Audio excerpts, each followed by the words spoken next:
Assalamualaikum warahmatullahi wabarakatuh. Om Swastiastu, Namo Buddhaya, Salam Kebajikan.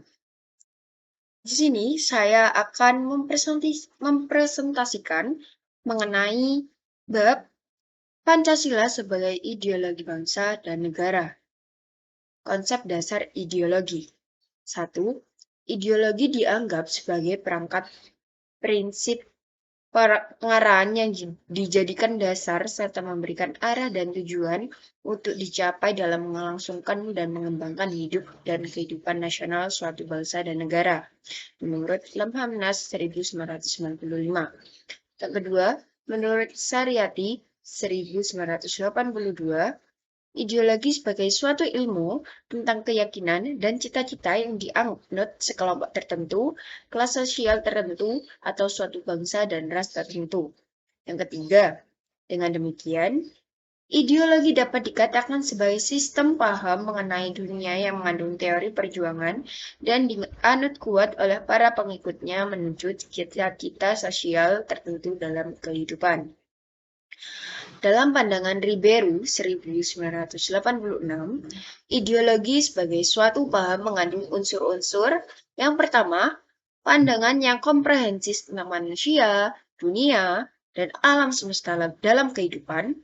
Yang kedua, rencana penataan sosial politik berdasarkan paham-paham tersebut. Yang ketiga, kesadaran dan pencanangan dalam bentuk perjuangan melakukan perubahan-perubahan berdasarkan paham dan rencana dari ideologi tersebut. Yang keempat, usaha mengarahkan masyarakat untuk menerima ideologi tersebut yang menuntut loyalitas dan keterlibatan para pengikutnya. Yang kelima, usaha memobilisasi seluas mungkin para kader dan massa yang akan menjadi pendukung ideologi tersebut.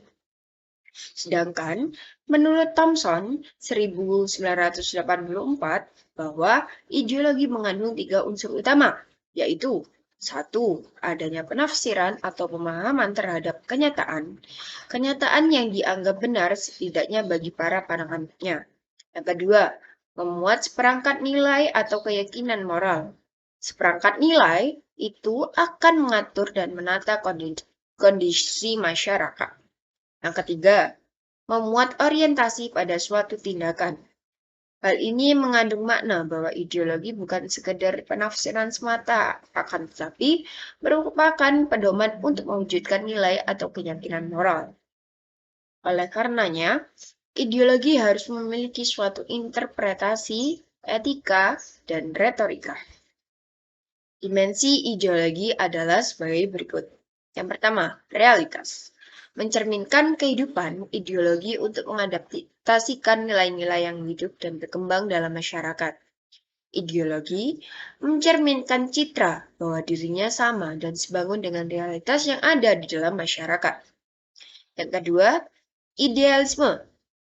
Kadar atau kualitas idealisme yang terkandung di dalamnya mampu menggugah harapan, optimisme, dan motivasi bagi para pendukungnya, sehingga gagasan-gagasan pokok yang terkandung di dalamnya benar-benar diyakini. Yang ketiga, fleksibilitas. Mencerminkan suatu kemampuan ideologi dalam mempengaruhi sekaligus menyesuaikan diri dengan pertumbuhan dan perkembangan masyarakat. Menurut Pasha 2002. Hal ini mengandung pengertian bahwa ideologi harus mampu mengikuti perkembangan zaman, akan tetapi tanpa mengubah jati diri yang sesungguhnya. Ideologi Pancasila di tengah ideologi lain. Ideologi liberalisme. 1. Ideologi liberalisme berpangkal pada analogis bahwa manusia pada hakikatnya adalah sebagai makhluk individu yang bebas. Manusia sebagai individu memiliki potensi dan senantiasa berjuang untuk dirinya sendiri. Dalam pengertian inilah, maka dalam hidup masyarakat bersama akan menyimpan potensi konflik. Manusia akan menjadi ancaman bagi manusia lainnya, sehingga manusia harus membuat suatu perlindungan bersama.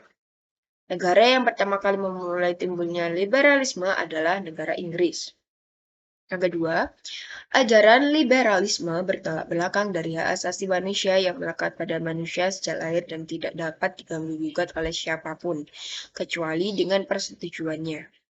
Hak asasi tersebut memiliki nilai-nilai dasar yaitu kebebasan individu secara mutlak, kebebasan mengejar kebahagiaan hidup, dan dicapai dengan bebas. Paham liberalisme tentu sangat bertolak belakang dengan Pancasila. Tentu saja, kebebasan yang sebebas-bebasnya tidak sesuai dengan Pancasila yang memandang manusia sebagai makhluk Tuhan, yang mengemban tugas sebagai makhluk pribadi dan sekaligus makhluk sosial sehingga dalam kehidupan bermasyarakat wajib me- wajib menyelaraskan kepentingan pribadinya dengan kepentingan masyarakat dan haknya selalu dikaitkan dengan kewajibannya terhadap masyarakat. Ideologi Pancasila dengan ideologi lain. Tokoh utama, di sini ideologi sosialisme komunis. Tokoh utama yang mengajarkan komunisme adalah Karl Marx tahun 1818 sampai 1883. Tokoh sosialis revolusioner yang banyak menulis naskah di bidang sosial dan ekonomi. Masyarakat yang dicita-citakan komunis adalah masyarakat komunis dunia yang tidak dibatasi oleh kesadaran nasional. Hal ini bertolak belakang dengan ajaran Pancasila secara tegas. Pancasila menyatakan bahwa nasionalisme yang dijiwai oleh kemanusiaan yang adil dan beradab. Masyarakat komunis, masa depan adalah masyarakat tanpa kelas yang dianggap akan memberikan suasana hidup yang aman dan tentram dengan tidak adanya hak milik pribadi atas alat produksi dan dihapusnya pembagian kerja. Komunisme yang dicetuskan Karl Marx memandang bahwa hakikat, kebebasan, dan hak individu itu tidak ada. Sedangkan manusia pada hakikatnya merupakan sekumpulan relasi, sehingga yang mutlak adalah komunitas, bukannya individualitas. Individualisme merupakan sumber penderitaan rakyat. Hak milik individual harus diganti dengan hak milik kolektif. Individualisme diganti sosialisme komunis. Oleh karena tidak adanya hak individu, maka dapat dipastikan bahwa menurut paham komunisme, demokrasi individualis itu tidak ada. Yang ada hanyalah hak komunal. Dalam masyarakat terdapat kelas-kelas yang saling berinteraksi secara dialektis, yaitu kelas kapitalis dan kelas proletar. Buruh, kelas kapitalis senantiasa melakukan penindasan atas kelas buruh proletar. Oleh karena itu harus dilenyapkan melalui suatu revolusi. Ideologi Pancasila di tengah ideologi lain, yaitu ideologi Pancasila sendiri.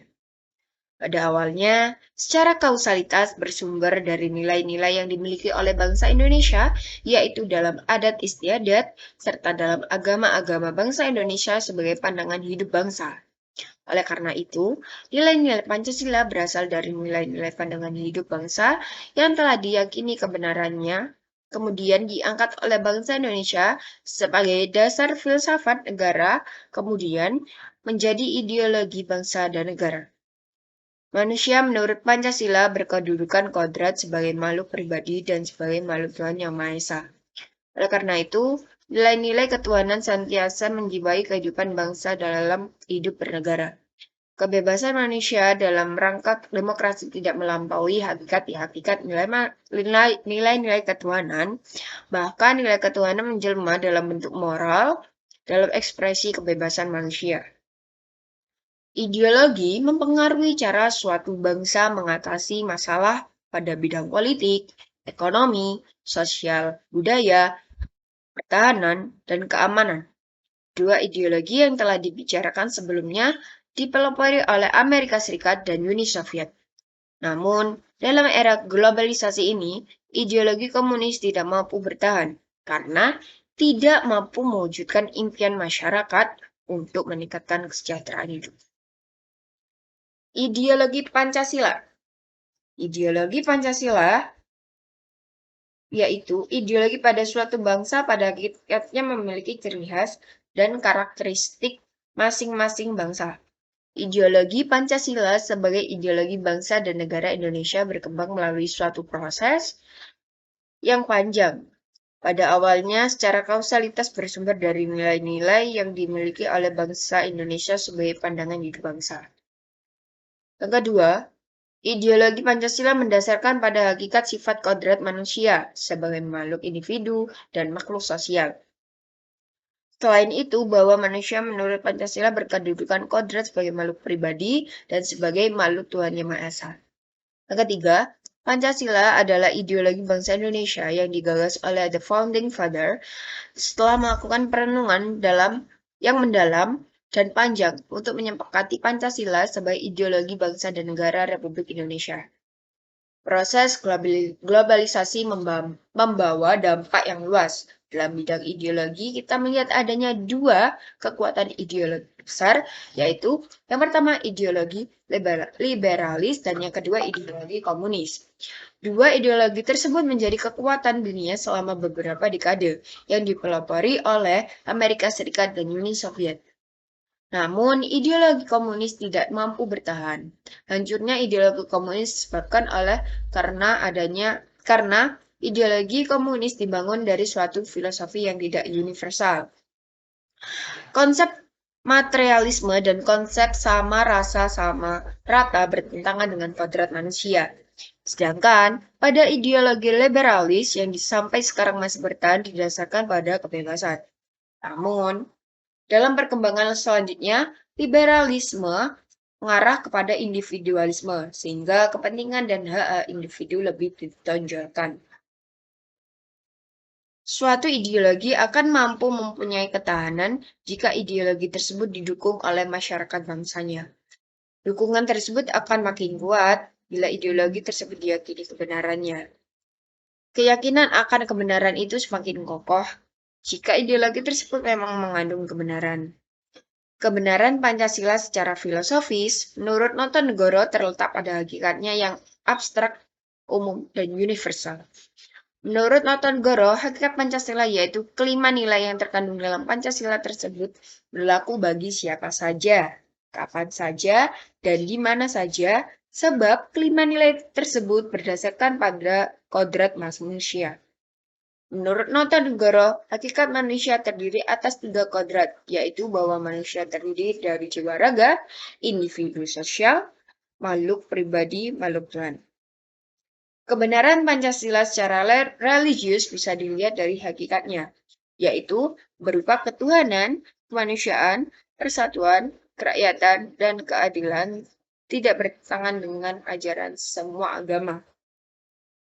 Jika agama diasumsikan sebagai suatu kebenaran, maka Pancasila juga benar. Karena itu Pancasila mengandung kebenaran secara religius, paling tidak pada sila yang pertama. Pancasila sebagai ideologi terbuka. Pancasila sebagai ideologi terbuka dalam arti nilai-nilai Pancasila tidak dipaksakan dari luar, melainkan digali dan diambil dari kekayaan rohani, moral, dan budaya bangsa Indonesia. Hal ini menyebabkan Pancasila mampu menyatukan bangsa Indonesia yang terdiri atas berbagai suku, adat, dan kebudayaan serta agama. Berdasarkan persamaan masa lampau dan cita-cita ke masa depan. Sebagai ideologi terbuka berarti Pancasila bisa menerima pendapat-pendapat yang hidup dalam masyarakat dan memberi kesempatan kepada setiap orang untuk dapat memahami serta berpartisipasi dalam pembangunan sebagai pengalaman Pancasila.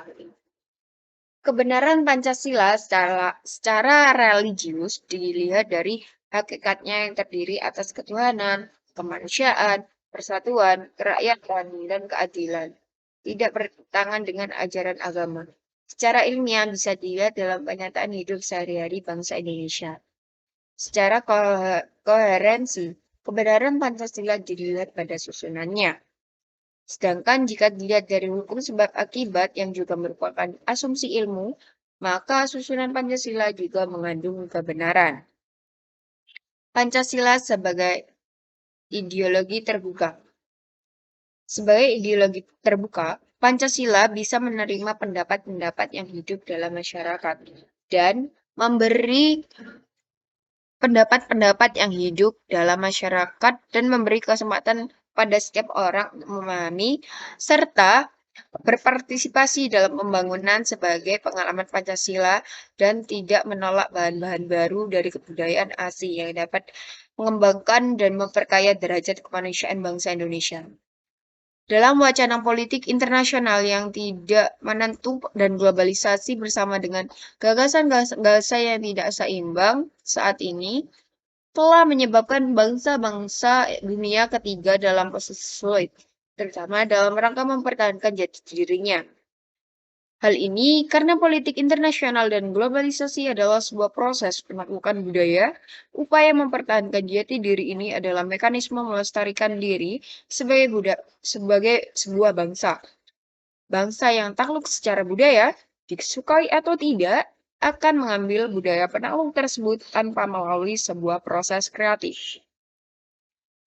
Dalam menghadapi globalisasi yang ditandai dengan persaingan dan tuntutan demokratisasi, yang harus dilakukan bangsa Indonesia agar mampu bersaing dan sejajar dengan bangsa-bangsa lain adalah meningkatkan kualitas sumber daya manusia, baik kualitas moral, kualitas sosial, dan kualitas intelektual. Kualitas moral dan kualitas sosial berkaitan dengan jati diri bangsa. Pembangunan jati diri bangsa bukan hal yang instan, melainkan membutuhkan waktu panjang dan harus dimulai sejak dini, serta dilakukan terus-menerus. Proses kreatif bangsa adalah upaya bangsa untuk melakukan evaluasi diri secara terus-menerus, keberanian meninggalkan aspek-aspek negatif budaya sendiri, dan mengambil aspek-aspek positif budaya mainstream, serta mengambil keputusan atas postur budaya mereka sendiri dengan penuh tanggung jawab. Peran kreatif manusia harus dipandang sebagai peran utamanya sebagai manusia. Sejarah atau histori adalah kisah upaya kreatif manusia dalam menjawab tantangan hidup. Menjadi kreatif berarti mengambil keputusan untuk bertanggung jawab.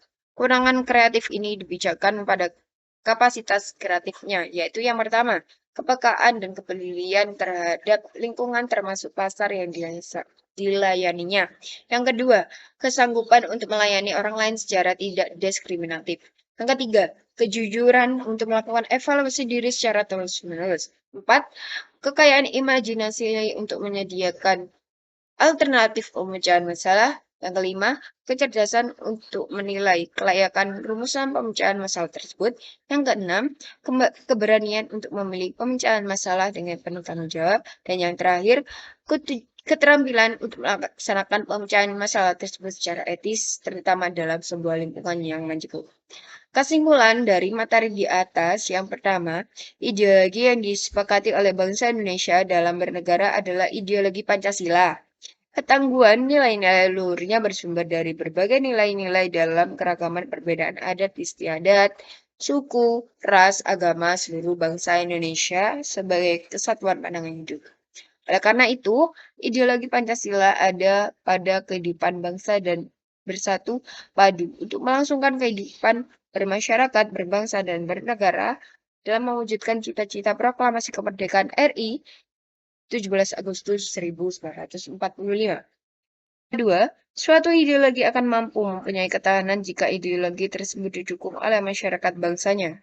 Dukungan tersebut akan semakin kuat bila ideologi tersebut diyakini kebenarannya. Dan yang terakhir, keyakinan akan kebenaran itu akan semakin kokoh jika ideologi tersebut memang mengandung kebenaran. Sebagai ideologi, Pancasila diambil dari pandangan hidup bangsa yang nilai-nilainya diambil dari sosial budaya Indonesia sendiri. Dengan dijadikannya pandangan hidup bangsa, nilai-nilai Pancasila telah diyakini kebenarannya oleh bangsa Indonesia dan dijunjung serta diterima oleh masyarakat Indonesia. Baiklah, sekian presentasi dari saya. Apabila ada salah kata, saya mohon maaf yang sebesar-besarnya. Akhirul kalam, wabillahi taufiq wal hidayah. Wassalamualaikum warahmatullahi wabarakatuh.